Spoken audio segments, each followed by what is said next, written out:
Welcome back to the second part of the Final Fight story explained. If you haven't seen part 1, we recommend watching it first. You can find the link in the description below. The second part delves into the stories of Final Fight 2 and 3. The sequels exclusive to the Super Nintendo console will also explore the stories of the Final Fight characters in Street Fighter Alpha 2 and 3, which chronologically take place between Final Fight 2 and 3. So let's not waste any more time and get into the Final Fight story explained part 2.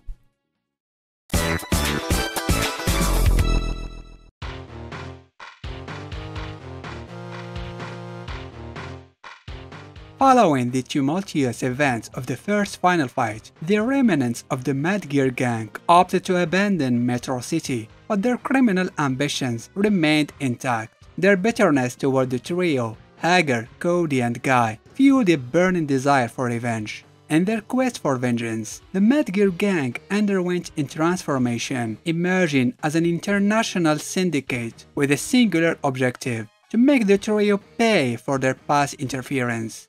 Notably, targeting Cody was deemed unwise, as he languished in prison facing his own struggles. Hager had proven himself a formidable adversary in the past, rendering him a less appealing target. Thus, they set their sights on Guy, intending to strike where it would hurt the most. Under the leadership of their new kingpin, Retu, they launched a surprise attack, kidnapping Guy's mentor and former master of the Bushinryu style, Genryusai, along with his daughter and Guy's fiancée, Reina. However, their plan to lure Guy faltered. He was brought, engrossed in a rigorous training with his master, Zeku, blissfully unaware of the abductions. The shocking news eventually reached Maki, Genryusai's second daughter. Unable to contact Guy, she turned to Hager, who, as always, proved dependable. Hager pledged to meet her in Hong Kong to assist in taking down the reformed Mad Gear gang and liberating her family. Upon hearing this, Carlos Miyamoto, an old friend of Hager, insisted on accompanying him, driven by a sense of debt to both Hager and Guy. Thus, a new trio was forged: Hager, Maki, and Carlos, on a mission to confront the Mad Gear gang once more, securing the hostages' freedom and exacting a reckoning for their misdeeds.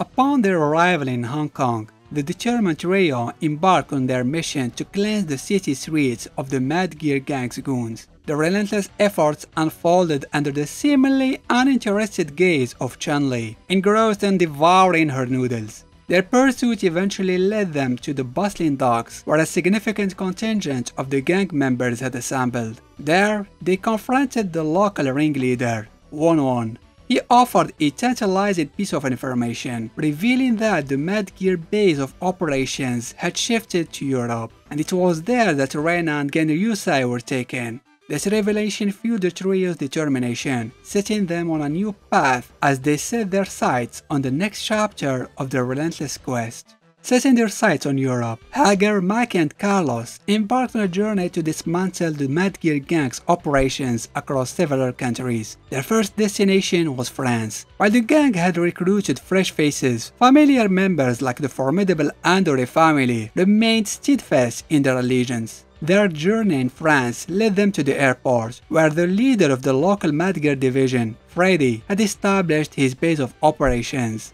Although they successfully overcame this imposing, muscular enforcer, their quest for Reina and Genryusai remained fruitless. Undeterred, they pressed on with their Euro trip. Their next destination led our intrepid heroes to the picturesque Netherlands, known for its dead trees, crows, and landmines, as we all know. They nailed the portrayal of the country. I mean, there are windmills in the background, so clearly they've done a lot of research. Anyway, their path took them into the city's sewer system. There they stumbled upon a monstrous figure resembling the Frankenstein's creation, imprisoned due to his uncontrollable nature. The sights of our heroes seemed to trigger a relentless rage in the prisoner, Brodkin, who promptly smashed the door of his cell and launched at them with formidable strength. Nevertheless, our resilient heroes displayed remarkable fighting skills, managing to overcome these fearsome adversaries and emerge from the encounter unscathed. England became their next destination, and they initiated their English adventure from the train station. They cleared the station of Madgear goons, but when it came time to board the train, they exhibited an unusual display of common sense by selecting the roof as their preferred sitting. After all, why occupy a regular seat when you can bask in the open air and relish the bumps and jaws of the train's roof, just like any other normal, sensible human being would do? Amidst their unconventional journey, the Madgear gang continued their relentless pursuit, offering our heroes the delightful pastime of fending off more attackers. It was during this eventful train ride that the leader of the English faction, Philip, made his entrance. Disguised as a clown, his nimble moves made him an extremely annoying enemy to take down. But even the most persistent foes have their limits, and Philip was eventually defeated, motivating our triumphant heroes to continue their European expedition. Their journey led them to the enchanting shores of Italy, where they discovered that Rolento, one of the enduring figures from the Madgear gang, had firmly grasped control over the Italian branch. Hager, Mackie, and Carlos, fueled by their indomitable spirit, embarked on an arduous path to confront him. The confrontations unfolded in the picturesque locales of Italy, both on solid ground and even aboard tourist boats. Strangely, the tourists on these boats seemed more than content to watch the battles play out before their very eyes. They were even thrilled to take pictures of them. Their relentless pursuit eventually led them to the rooftop of a towering building, a setting Rolento had, much like in the past, commandeered as his stronghold. Rolento, ever the formidable adversary, proved to be even more exasperating than he had been in their previous encounters. Upon their hard-fought victory over Rolento, he revealed that if they harbored any hopes of saving Reina and Genryusai, they must travel to Japan. There they would confront his new master. But Rolento ominously warned the trio that his master was the most powerful man in the world, and their fate was sealed. They would surely meet their demise at his formidable hands. Or so he thought. As they followed the trail to Japan, the indomitable trio of Hager, Mackie, and Carlos embarked on their trademark mission of creating chaos amidst the Madgear ranks. Their relentless onslaught continued until they confronted the new leader of the Madgear gang, Retu, who had Reina and Genryusai suspended by sealing ropes. An intense and grueling battle ensued, culminating in Retu meeting the same fate that had befallen Belger in the first game. A mighty kick that sent him hurtling out of a window to his untimely demise. With the Madgear gang's reign of terror brought to an end, Mackie emotionally reunited with her family, who expressed their profound gratitude to her, Hager, and Carlos for their unwavering help during this perilous ordeal. In due time, Rena penned a heartfelt letter to God, expressing her gratitude for what, I don't know, and yearning for his swift return and their reunion.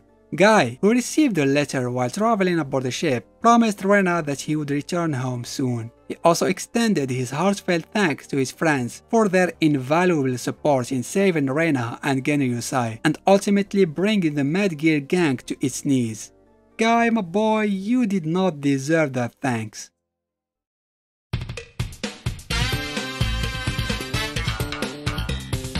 The events of Street Fighter Alpha 2 seem to have occurred concurrently with and slightly after those of Final Fight 2. Guy's mentioned journey unfolds in the annals of Street Fighter Alpha 2. Guy continued his rigorous training, inching closer to the culmination of his arduous path. It's not long before the Grand Master of the Bushinryu style, Zeku, acknowledged him as a worthy heir to the art. But, as tradition dictated, there can only be one Grand Master at any given time. Zeku revealed that Guy must now engage in a duel to determine who will lead. In a deadly, and yet devoid of malice confrontation, Guy emerged victorious, decisively defeating Zeku. As a gesture of acknowledgement and responsibility, Zeku bestowed upon Guy the title of the 39th heir to the Bushinryu art. However, before vanishing, Zeku offered a solemn warning about an impending malevolent force threatening to corrupt the world. Determined to heed his predecessor's dire counsel, Guy resolved to stand against the looming evil and protect the world from its dark influence. Following his previous setbacks, Rolento's aspirations had evolved, and he was no longer content with being a mere lackey for the Mad Gear gang. His newfound ambition led him to pursue the creation of his own utopian nation, a goal that burned fiercely within him. In the course of his journey, Rolento eventually crossed paths with Guy, who greeted him with stinging insults. Guy chased aside Rolento, implying that he hadn't learned his lesson and expressing his distaste for slow learners. Their brawl, which should have transpired during the events of Final Fight, finally materialized in the Street Fighter series. Sodom, on the other hand, had been preoccupied with his mission to bolster the Mad Gear ranks during the events of Final Fight 2, which explained his absence in that game. His quest even led him to an intriguing encounter with E Honda, whom he attempted to recruit, and for a sumo match, he challenged him. Unfortunately for Sodom, both recruitment and the match ended in resounding failure. During his quest, Guy crossed paths with Karin, who explained her knowledge of the prophecy, revealing that the ominous evil foretold by Zeku was none other than the malevolent Shadowloo. Recognizing the gravity of the situation, Guy, accompanied by Karin, embarked on a mission to eradicate the sinister organization. As their investigation deepened, they encountered Rose, who harbored a relentless determination to vanquish Shadowloo's leader, Bison. Despite Guy's attempts to dissuade her, Rose remained steadfast in her quest. After breaking out of prison amidst a riot, Cody's travels led him to encounters with Eddie, who sought to apprehend him, as well as reunions with Rolento and Guy. Rolento extended an invitation to join his militant movement, which Cody vehemently declined, leading to a heated argument. On the other hand, Guy aimed to guide Cody back onto the righteous path, emphasizing the importance of reform. Cody, however, expressed his belief that he wasn't a hero and found purpose in combat. The tension between the two friends escalated into a fierce battle, but as temper subsided, Guy came to terms with the reality that Cody needed to follow his own path. Eventually they parted ways, with Guy inquiring if Cody would stay in Metro City, only to receive Cody's response that he still had journeys to undertake. Their farewell marked an acknowledgement that, beneath it all, Cody remained a fundamentally good person. Following the heated events of Final Fight 2, Maki found herself consumed by a fiery anger upon learning that Guy had ascended to become the 13th master of the Bushinryu style. Her fury was further fueled by her father's recent passing, although his demise was unrelated to the Mad Gear gang's actions and merely a result of old age. As the daughter of the former master, Genyusai, Maki strongly believed herself to be the rightful inheritor of the Bushinryu style's legacy. Determined to confront Guy and prove her worth as the true successor after her father's passing, Maki initiated her quest to track him down. Probably unbeknownst to Maki, her father had already conceded the title to his student Zeku, who had subsequently lost to Guy. The inevitable showdown between Maki and Guy transpired, ultimately resulting in Guy's victory. As Guy departed, Maki, while acknowledging her current unpreparedness, declared her intention to rise to the occasion when she crossed paths with Guy again, vowing to emerge triumphant in the future. In due course, Guy managed to locate Bison, but his arrival was untimely. Bison and Rose had already engaged in a fierce battle, leaving Rose gravely wounded. Guy took her unconscious form, embarking on a quest to find medical help. However, an inexplicable fear took hold of him as he held Rose. Little did Guy know, Bison had met his demise and perished, but he clung to Rose's being as a vessel for his malevolent spirit. At that moment, Rose survived, and all appeared to be well until the unexpected return of Bison, which we detailed in the Street Fighter lore video.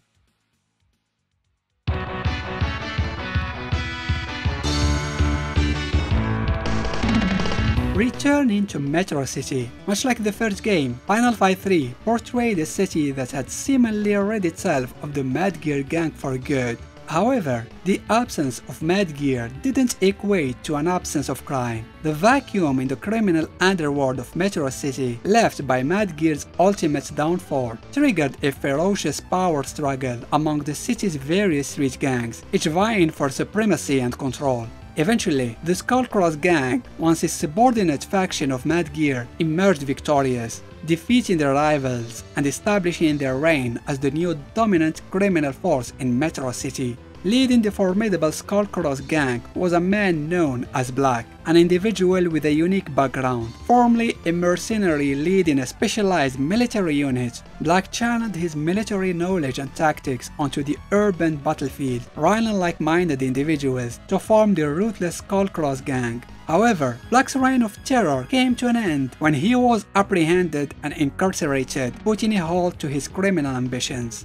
Months later, Mayor Mike Hager, flaunting a classy ponytail, found himself in his office, engaged in a conversation with his old friend Guy. Their meeting was abruptly disturbed by a startling explosion that shook Metro City. The Skullcross gang blew up a police station during the riots that followed, facilitating Black's escape. Detective Lucia Morgan from the Special Crimes Unit burst in and delivered the news that a massive riot had erupted in the heart of the city. Before Hager, Guy and Lucia could formulate a plan to confront the unexpected crisis, an enigmatic stranger materialized before them, offering his assistance and claiming to possess knowledge about the unfolding situation. Hager, sensing the urgency of the moment, cautiously accepted the stranger's offer, while Lucia warned him of dire consequences should it turn out to be a trap. Armed with his ponytail, scary shorts, and the mysterious newly acquired ability of running, Hager and his friends hurried to the police station where a daring breakout had just taken place within the secure confines of the lockup. As they followed the trail, they were unexpectedly confronted by Dave, a corrupt cop entangled with the nefarious Skullcross gang. Yep, we have another corrupt police officer. Although they managed to defeat him, Dave's interference had allowed the gang the crucial moments they needed to slip away. It became evident to the quartet that the entire riot had been meticulously orchestrated as a diversion to facilitate the escape of the gang's leader Black from behind bars. With time no longer pressing, the enigmatic stranger finally revealed his name as Dean. He recounted his journey from a humble street fighter to a man driven by a vengeance purpose. Dean's resolve had solidified when he defied the Skullcross gang, leading to the merciless slaughter of his entire family. Fueled by a burning desire for retribution, Dean now sought to obliterate Skullcross and avenge the tragic loss of his loved ones. In their quest to put an end to the Skullcross gang and thwart Black's nefarious plans, the quartet embarked on the familiar task of cleaning up the main streets of Metro City once more. They engaged in skirmishes with the gang's lackeys in various locations, including back alleys, bars, bus stops, and even aboard the bus itself. Their journey led them to a perilous junkyard, a gritty and hazardous locale where many gang members had taken refuge. Here they encountered one of the gang's lieutenants, a dubious figure by the name of Kane, wielding a menacing wrench as his weapon of choice. Overcoming this formidable adversary, the quartet found it necessary to split into two groups, furthering their pursuit of justice. One group of our quartet ventured to the picturesque Bay Area in pursuit of a Skullcross gang lieutenant known as Drake. Against the backdrop of a stunning sunset, they engaged in fierce battles against hordes of thugs. Boarding a ship, they confronted more adversaries until they finally faced off against the ship's captain, the rugged-looking Drake, sporting an anchor-shaped tattoo on his arm. I get it, he's a sailor. Their victory revealed the ship's cargo, a vast arsenal of weapons. It was evident that the gang was involved in smuggling weapons for an unknown recipient. Their only lead was a manifest bearing the enigmatic inscription "Seems Incorporated." In the meantime, the other group went to Chinatown, a bustling district under the enchanting night sky, where the vibrant lights of the buildings created a stunning backdrop. Amid this beautiful scene, they engaged in fierce battles against a myriad of thugs, each with their own unique skills and challenges. Their objective was a restaurant in the heart of Chinatown, where one of the Skullcross gang's lieutenants had established his base. Upon entering the establishment, they confronted their target, a man who defied their expectations. Wong, though not appearing anything like a chef as one might have anticipated, proved to be a formidable adversary, requiring a lot of resilience to defeat. The two groups regrouped at the factory, which served as one of the Skullcross gang's main bases. This hidden facility was a clandestine hub for the production of high-grade black market weapons, and the sinister operations were overseen by Stray, one of the gang's most formidable enforcers. Stray's dark history was marred by his origins as a professional serial killer, a background that eventually caught the attention of the Skullcross gang. Over time, Stray climbed the gang's ranks through a series of ruthless hit jobs and assassinations. One of his infamous assignments included the brutal murder of Dean's family. However, in the blast furnace section of the factory, our heroes confronted and ultimately defeated Stray, putting an end to his reign of terror. With their triumphant victory at the factory, the only territory left for our heroes to conquer was the Skullcross gang's imposing headquarters, housed within one of Metro City's largest buildings. The quartet began their ascent from the ground floor, making steady progress upward while vanquishing waves of Skullcross goons along the way. The tension heightened on the upper floors as they confronted the gang's amassed forces. Amidst the chaos, the group spotted a helicopter approaching the rooftop. The Skullcross gang's enigmatic leader, Black, emerged from the chopper, wielding a riding crop and throwing knives, ready for a life-or-death showdown. After a fierce and grueling battle, Black was propelled back into a high-voltage transformer, meeting his untimely demise, and triggering a cataclysmic explosion that engulfed the entire building. Thankfully, Hagar, Guy, Dean, and Lucia narrowly escaped the wreckage. Dean, having successfully avenged his family's brutal murder through the complete dismantling of the Skullcross gangs, bid his farewells to Hagar, Guy, and Lucia before embarking on a personal journey to move forward in his life. As the rest of the group watched the sunrise over Metro City, it marked the end of their adventure, signifying the city's return to normalcy in the days to come. Yeah, normalcy. Nothing is normal about that city, and somehow things will get even crazier. But that is a story for another video. Special thanks to my patrons for their support. I hope you enjoyed this video. Give it a thumbs up if you did, and why not consider subscribing to the channel. Thanks for watching.